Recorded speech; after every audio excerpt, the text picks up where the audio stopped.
불교와 친해지기. 불교인 김민희 선생님과 함께하는 불교와 친해지기. 지금 만나보시죠.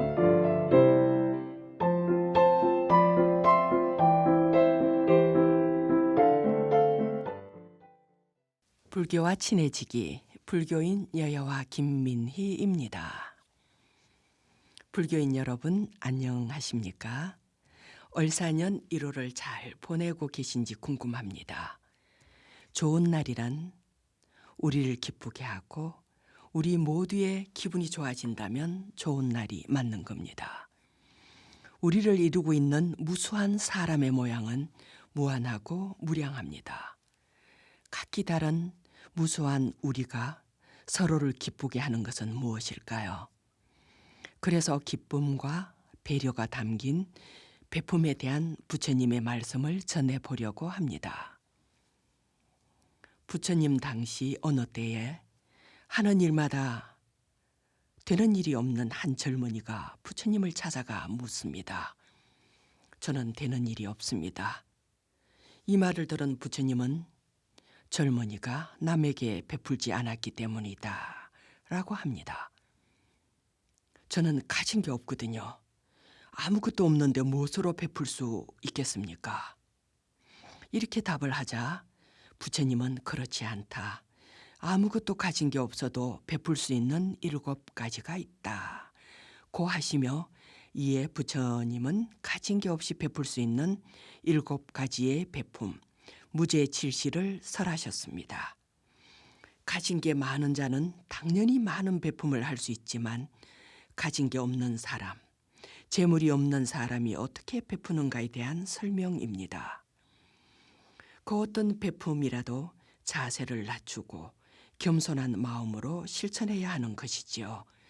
베품은 나누기, 보시인데요. 보시란 마음만 먹으면 바로 지금 할 수 있는 겁니다. 앉아 있으면서 앉아서 하고요. 걸어가는 중이라면 그대로 걸어가면서 하면 됩니다. 급할 때는 입안에 음식을 뱉어 놓고서도 할 수 있는 일입니다. 이러한 자세에서 시작하는 무죄칠시의 첫째는 환한 얼굴로 마주하는 것입니다.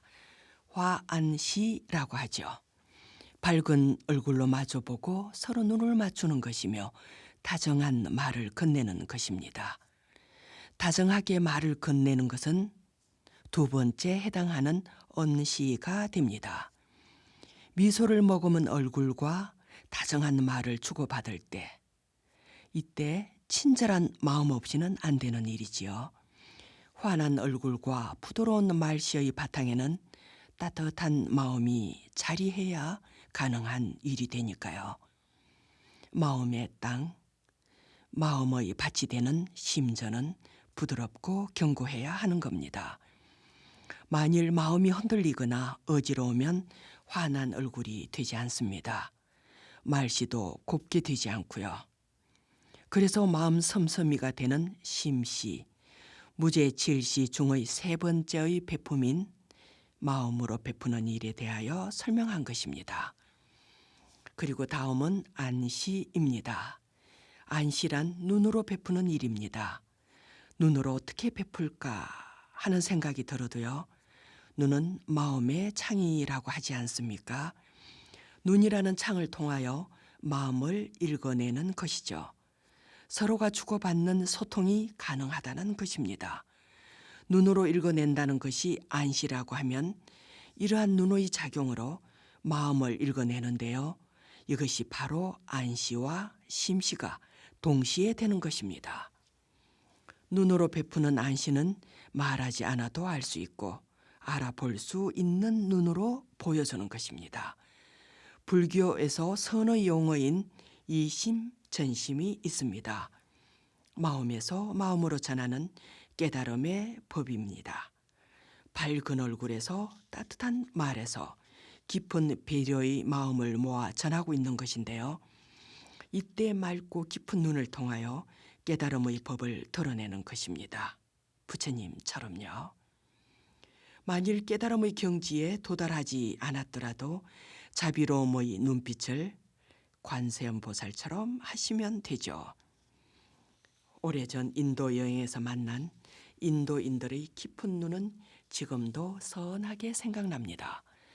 그들의 눈을 바라보고 있으면 너무 깊어서 이 눈이 사유하는 눈이구나 라고 생각했던 적이 있었습니다. 부처님의 성지에서 붉은 가사를 수한 수행자의 깊고 흔들리지 않으며 초점을 알 수 없는 눈, 그런 눈 말입니다.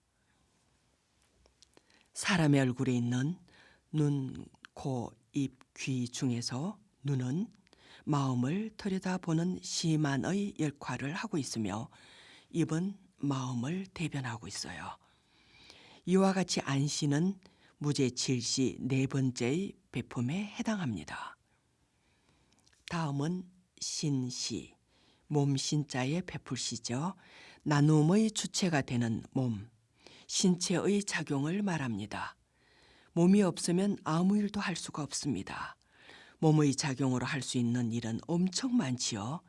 어떤 상황을 만나게 되더라도 성내는 일 없이 상대를 거북하게 만들지 말고요. 상처를 주지 말고요. 남의 것을 탐내면 안 되고요. 오해를 받지 않게 주의하면 됩니다. 천수경에 있는 악행과 선행을 잘 실천하면 되는 일입니다. 여섯 번째는 좌시, 자리를 양보하는 일입니다. 자리를 양보하는 일에는 입으로, 마음으로, 몸으로 하는 일이 다 포함이 됩니다. 그러므로 배품을 하면서 신구의 삼업을 닦아가는 일이 되기도 합니다. 자리 이타의 보시라고 말할 수 있습니다. 자리를 내어주는 부처님 이야기를 잠시 해보겠습니다. 부처님이 중인도의 바이샬리 탑전 야단 법석에서의 일입니다. 이곳에서 부처님은 설법을 하시는 중에 가섭존자가 늦게 도착을 하게 되었습니다.